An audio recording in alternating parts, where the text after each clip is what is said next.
Salve galera, tudo bem com vocês? Sejam bem-vindos ao canal No Verbo da Vida Teologia.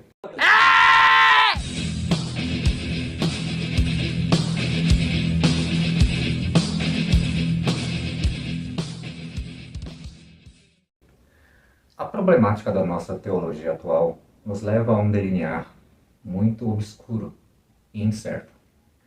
Na nossa atualidade, o neoliberalismo e o próprio liberalismo teológico, ele tem assolado a forma tanto quanto interpretativa quanto crítica das Escrituras. Quando eu falo Escrituras, eu quero me referir a Evangelho, tá, gente?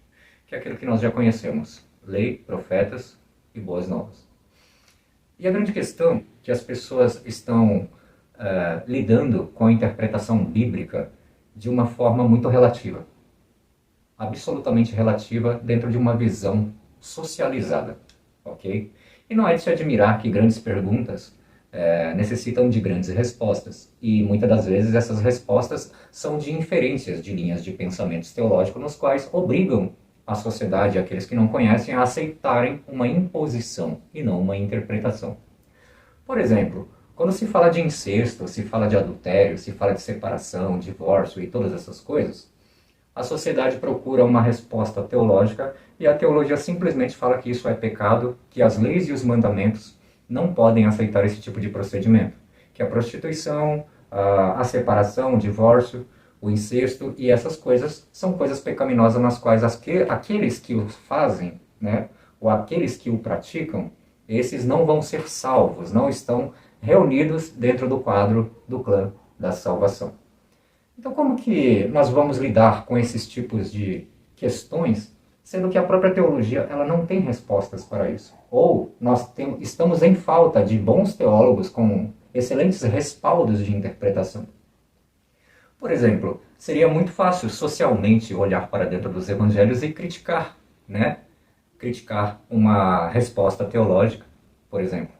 Se nós estamos trabalhando no contexto de incesto, separação, divórcio, prostituição, e isso é muito relevante para a salvação, como que nós lidaríamos, né, com a informação de Gênesis capítulo 1, verso 28, onde que o próprio Deus, quando ele acaba de construir, né, ou acaba de criar, né, o Criador, ele acaba de criar o homem e a mulher, ele os abençoa e fala: multiplicai e frutificai a terra, crescei e multiplicai.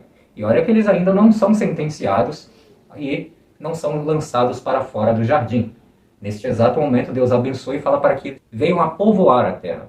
Está aí uma resposta que a teologia até agora não trouxe.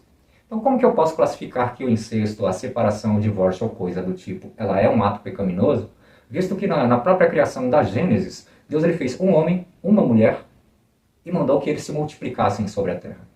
Automaticamente nós temos uma problemática. Outra coisa seria a morte. Muitos falam que Adão foi criado para ser eterno. Adão não morreria se ele não pecasse. Muito pelo contrário, entendeu? Nós levamos para dentro da lógica, porque se Deus ele faz macho e fêmea, ou homem e mulher, para viver em um mundo que eles vão se multiplicar, pela lógica, esse mundo ia sofrer superlotação. Ou um excesso de população, né?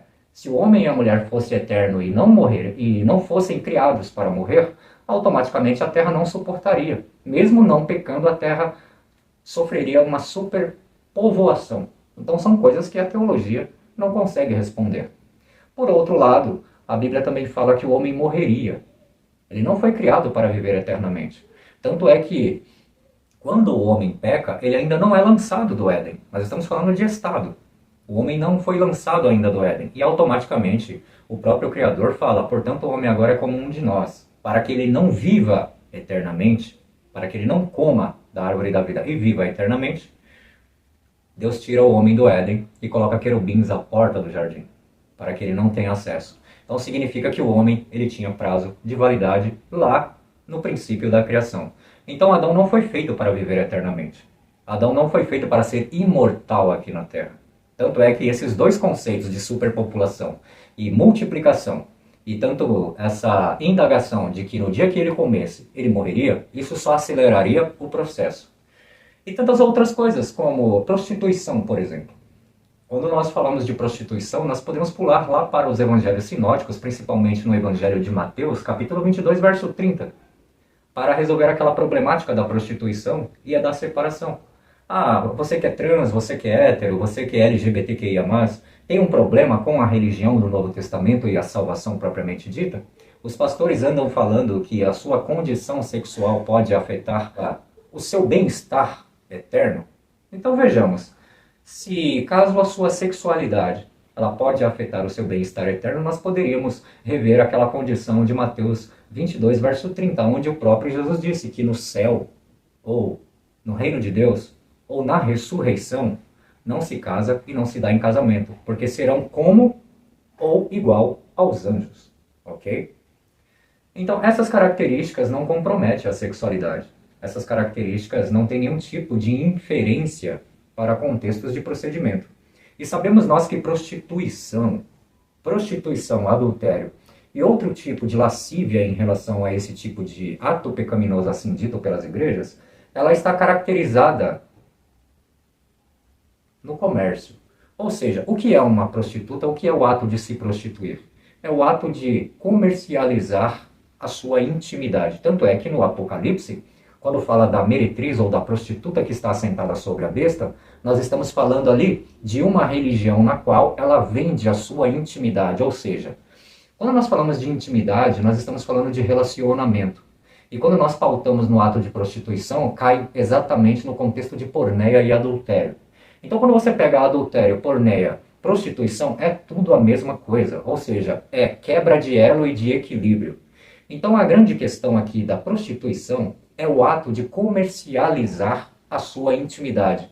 Outrora, no contexto da salvação, não é diferente. A intimidade que o ser humano tem com Deus, a experiência que ele tem na interatividade com Deus, na sua fé, na sua crença, se ele comercializar isso, ele se transforma em um prostituto da fé.